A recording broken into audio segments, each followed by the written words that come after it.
Ladies and gentlemen, my name is Andrei Shivchanko. On behalf of the Media Center Ukraine team, I would like to welcome all the journalists who are telling the entire world about our fight for freedom. And our today's guest is Mr. Vasyl Zadvornyi, Director of the State Enterprise ProZorro. What is ProZorro?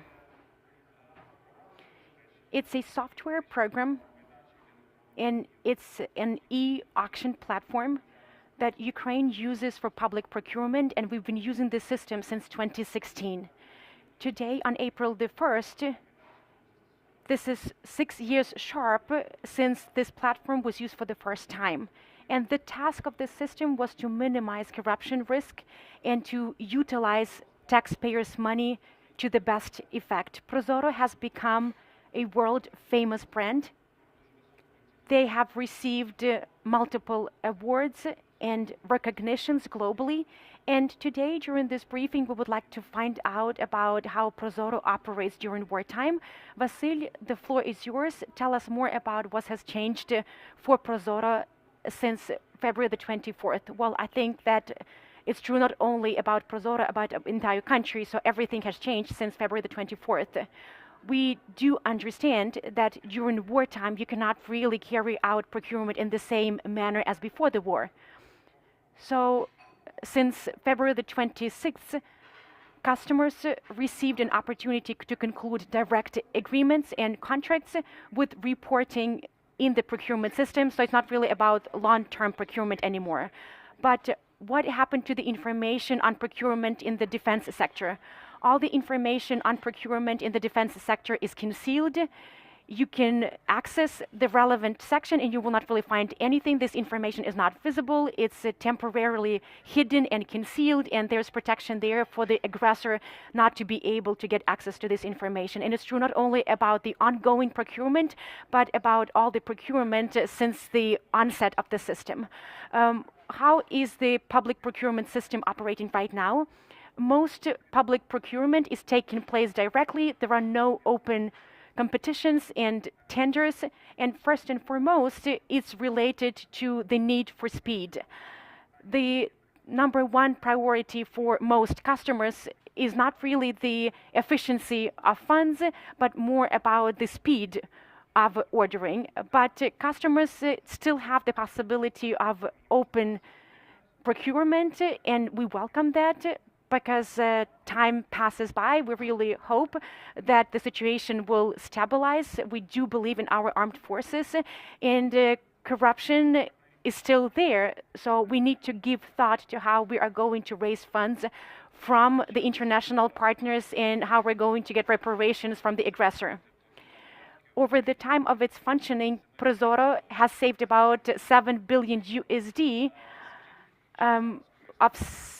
for the Ukrainian citizens. So what is the benefit of ProZorro for Ukraine, for the country, and from the private sector? To answer this question, we need to understand the basics behind the new operations. Before the beginning of the war, our focus was on the most effective use of funds. We analyzed value for money, so the price-quality ratio. Right now, during wartime, the more criterion is completely different. It's all about speed. It's all about the amount of need that we can have satisfied. We all are aware of the fact that right now millions of citizens are in need of support, governmental support in the first place. So right now our focus has shifted from public procurement procedures to intermediary services. So we are more of an intermediary platform right now. On the one hand, we want to enable public and governmental institutions to quickly find those customers that we will be able to meet their needs. And on the flip side of things, we want to help Ukrainian businesses resume their operations to boost and enhance our economy. And ProZorro plays a crucial role here. I would like to remind you that about 33,000 public customers used our services, schools, kindergartens, public institutions, you name it, and upwards of 200,000 Ukrainian businesses. So we have a large database of Ukrainian businesses. Since the 30th of March, we launched a ProZorro Plus project within our system, and it enables the suppliers to report on their needs, and the customers can find information in content suppliers. The ProZorro call center performs the function of a matchmaker. Under the current circumstances, we can see that a lot of Ukrainian entrepreneurs do not read their emails. They do not really work with systems. So we're not really talking about business as usual right now. Our task in the near future is to provide Ukrainian businesses with possibilities to meet their needs, to find new partners, to find new logistic companies. As per our survey, about 15 to 20% of companies that used to work with the public sector terminated their operations. They are not able to contribute to our economy right now. And we also want public customers to quickly find the suppliers of essentials, because everyone is in need of the same things: food products, furniture, sleeping mats, sleeping bags, fuel, some standard things. And in this regard, we're doing our utmost to support and assist the government. It sounds to me like the end to ProZorro the way we knew it, because ProZorro used to be an effective and transparent auction platform that allowed getting the best price and saving taxpayers' money. Well, in February, a lot of things came to an end. The entire planet is changing. The architecture of global security systems is undergoing some changes. So ProZorro has to transform as well. We have a very good understanding of the fact that in the next months, quarters, or even years, we will not be able to revert to the pre-war situation. So we'll not be able to have relaxed, lengthy procedures. It's not about Ukraine anymore. It will be essential for us to rebuild our country, and we will have to do it fast.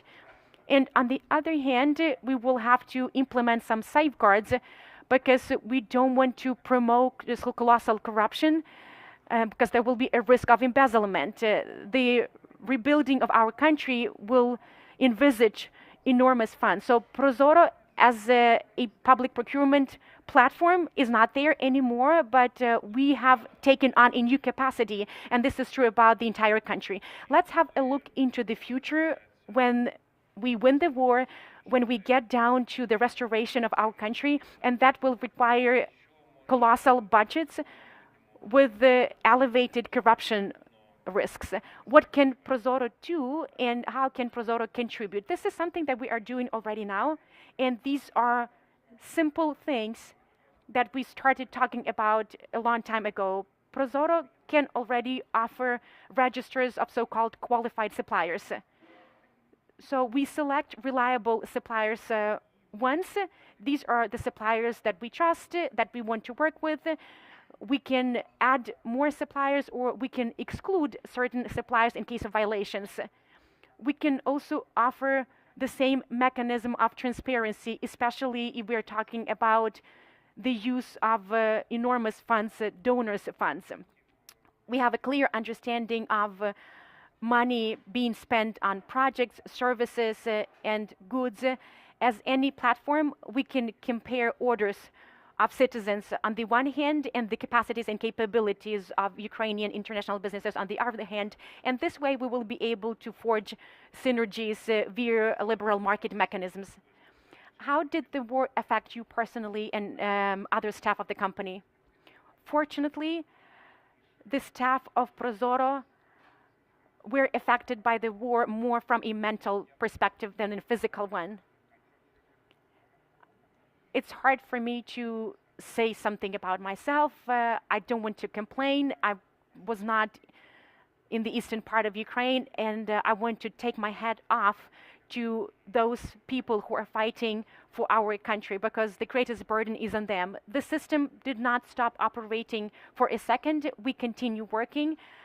State-owned enterprises and public institutions recovered from the first shock of the war quite quickly, and we are doing everything possible to support our government. So it's not really about preserving ProZorro as a platform, it's more about helping our country win the war and come out even stronger. Vasyl Zadvornyi, Director of the State Enterprise ProZorro.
Пані та панове, Ladies and gentlemen, my name is Andrei Shivchanko. On behalf of the Media Center Ukraine team, I'm happy to welcome all the journalists who are telling the world about our fight for freedom. And the topic of this briefing is food safety in Ukraine. And we will also place emphasis on the current situation with prices for essentials and the main goods and services that are necessary to support our country at war. And I want to give the floor to Mr. Anatolii Vovniuk, head of the State Service of Ukraine on Food Safety and Consumer Protection. It's a state agency responsible for food safety and security and other associated matters. Anatolii, the floor is yours. I would like to ask you about this National Food Security Platform. This is the platform that you and your team have been working on. Dear colleagues, good afternoon. We are from Ukraine. It's a great pleasure of mine to see everyone. And congrats on the fact that we have been holding up for 36 days. As for the food safety in Ukraine, you can see the long lines in front of food stores and gas stations since day one of the war. For that not to continue in the future, the government created a coordination council on food safety, and our service is part and parcel of this council, and I'm in charge of this governmental agency. Having analyzed the current state of play, we realized that one of the greatest challenges right now is to create a mechanism or a tool to strike the right balance between demand and supply on the market. The next slide, please. Still the next one. Can I have the clicker? That would be great. Thank you.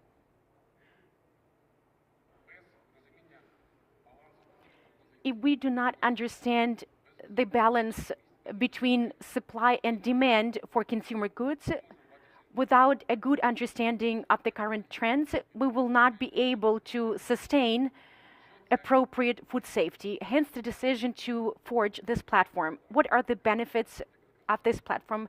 Can you skip several slides? Still the next one, the next one. Proceed, please. So what is this platform? It's a system that accumulates supply and demand between all the market actors, ranging from public institutions and finishing with commercial entities. The result of this work is a clear-cut analysis of supply and demand. So the need of our government and commercial entities for raw materials, goods, and services. And on a global level, at national level, we can have a better understanding of trends in terms of demand reduction or increase. And thanks to this information, we can be equipped with the latest information on those areas of food safety that require special attention. We can see clearly what we can export, what we need to import. And what is most important for me is information on the development of internal manufacturing. Let me reiterate that one of the main objectives of this platform is first and foremost development of internal products, development of domestic industry. Therefore, based on all these data, we can track down trends, we can identify bottlenecks, we can see the challenges faced by all the market actors, both in the public and private sector. The next slide, please. This is the picture that we have. We can see the current trends, we can see where we are going, and we can make decisions. Over the period of 10 days, we have already registered upwards of 1,500 participants, over 1,000 data sets on demand and supply, and the plan of our service is to engage all food companies into this platform.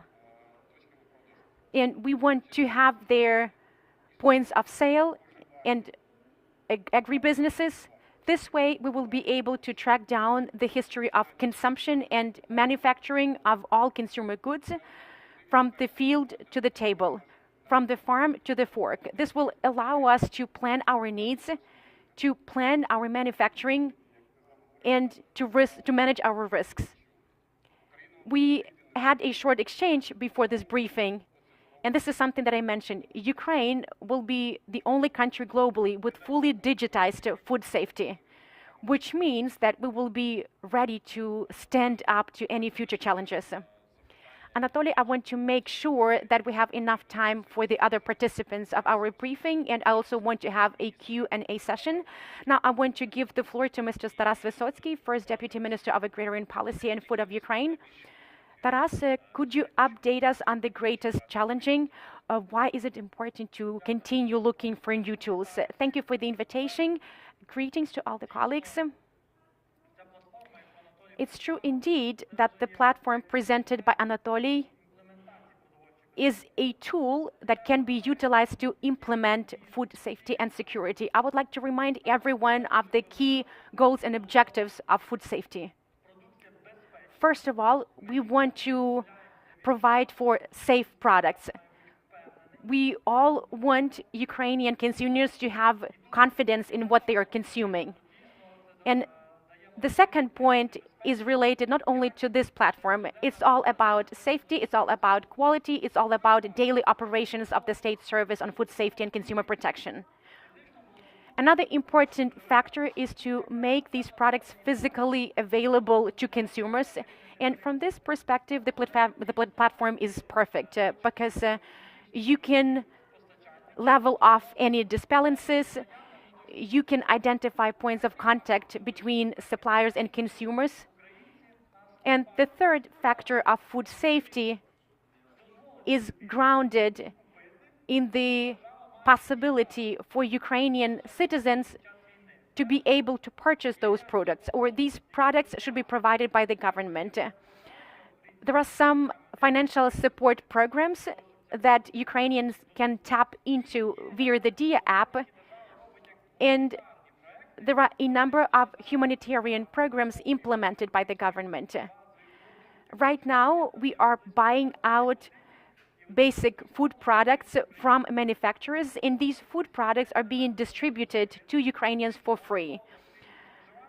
Through this platform, we can encompass all these three key components, and the Ukrainian citizens will be able to have physical access to these goods. We will be able to ensure quality and safety. We will continue our efforts in this domain. As it has already been mentioned, this is day 37 of our fight. I don't want to be too verbose right now, but we already have positive indices with regard to basic products. So Ukrainian consumers should not be concerned. Regardless of all the hardships and challenges, Ukrainians will be supplied with all required products, both domestic ones and imported. We also need to keep in mind that in the past, we were responsible for food safety globally. We exported and fed millions of people worldwide, and we need to step up our efforts to ensure food safety of our exports. We are shifting our exports from the seaports because they are blocked right now, especially the ones in Odessa and Mykolaiv. But without the fight against the aggressor, without the opening of the ports, we will not be able to continue feeding hundreds of millions of citizens globally. So we need to deblock these ports, and this way we will be able to continue contributing to food safety on our planet. Anatolii, please be back on the stage. I hope that there are some questions from the audience, but as a moderator, I would like to ask the first question. We are encountering some logistical issues, and it creates a prerequisite for price increases. What can we do to prevent further price increases that will affect the pockets and wallets of Ukrainian citizens? As Taras mentioned, the war has disrupted basic logistics chains. What we have left is railways and ground vehicles. These are the only effective logistic tools right now. To reduce the impact of logistics on prices, the government implemented some unprecedented measures. You know that we also have reserved drivers, and this way we eliminated the risk of losing drivers, and fines were eliminated if you exceed the permissible truckload. So these are some of the measures that have already been implemented by our government. And as you can see, there's fuel at gas stations, there are food products in stores and supermarkets. I'm not talking about occupied territories because the situation there is completely different, but in general, we can see an improvement in comparison with several weeks ago. Let's have a look into the future. Let's talk about midterm and long-term planning. What are our greatest challenges? What are some of the supply chains that will require most attention in the near future, and where exactly will we need the support of our international partners? Let me add something. First and foremost, it's all about sea transportation. What was the benefit from the access to Odessa and Mykolaiv ports? Well, first of all, we were able to export and feed people globally, but a lot of imports were funneled in, like, for example, packaging, labels, some other equipment that we didn't really have any historical production of. So through the seaports, we were able to get integrated into global supply chains because we exported not only grains but also sunflower oil, some other products that requires packaging. So all these chains have been disrupted. All the raw materials that are necessary to prepare products for export. All this happened via the seaports, and this is the most critical factor. We are still utilizing all the inventory and stock that we have, but we are in need of international support. We need to reformat these containers. We need to rely more on railway transportation now.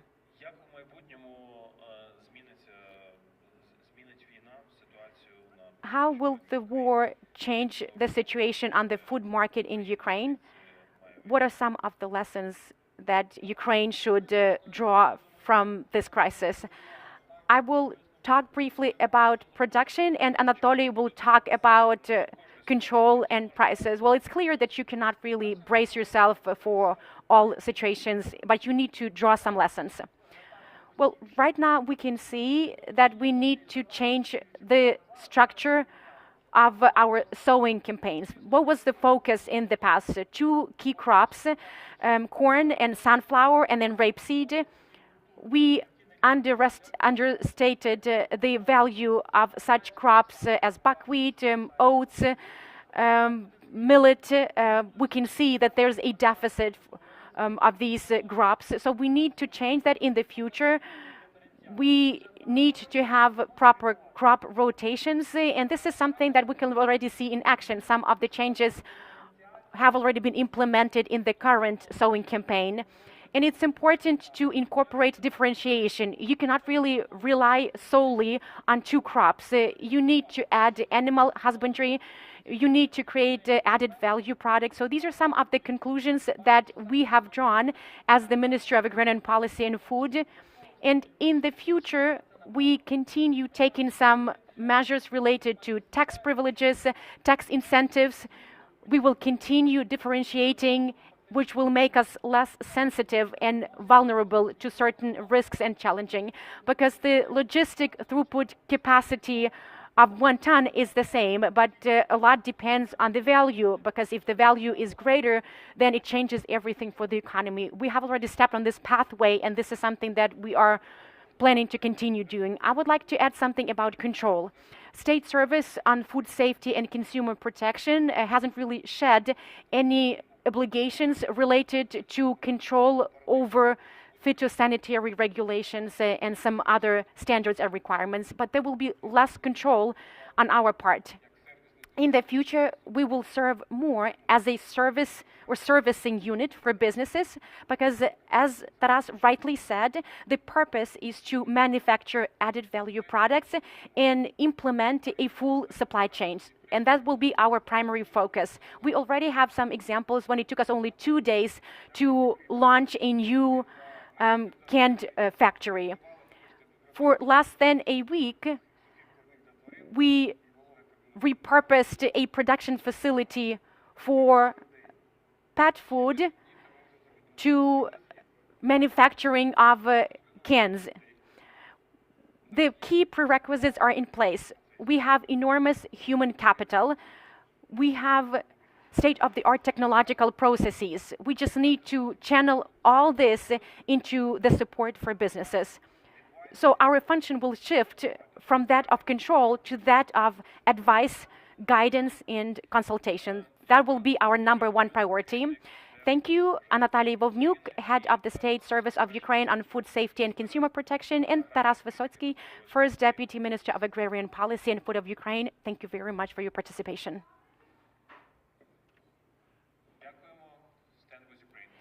Thank you, everyone. Stand with Ukraine.